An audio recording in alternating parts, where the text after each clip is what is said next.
gagawin ng mga ina ang lahat para sa kanilang anak kahit pa sumaba sa mga trabahong hindi pangkaraniwan. Pero kahit saang industriya man dalhin, namamayagpag ang mga hardworking nanays. Panoorin po natin ito.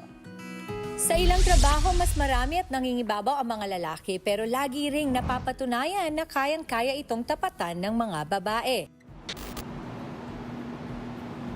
Tulad ng nakilala naming single parent na si Jelly, isang line woman.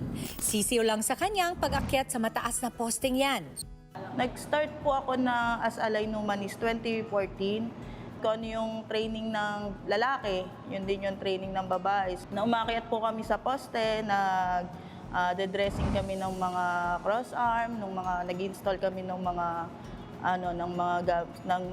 gamit natin sa poste po.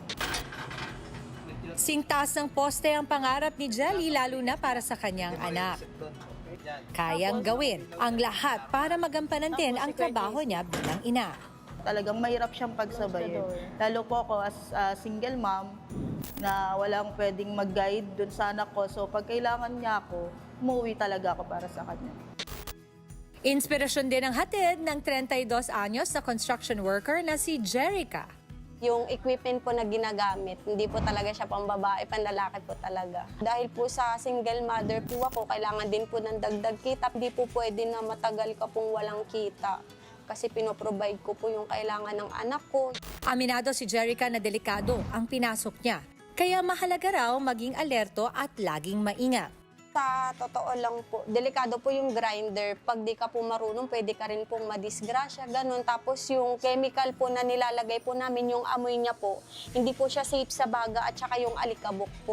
Bilang single mom, hamon din daw ang mapalayo sa mga anak dahil sa kanyang trabaho.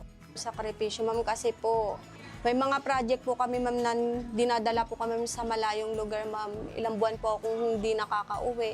Hindi biro ang maging isang ina, lalo na kung mag-isa kang nagtataguyod ng iyong pamilya.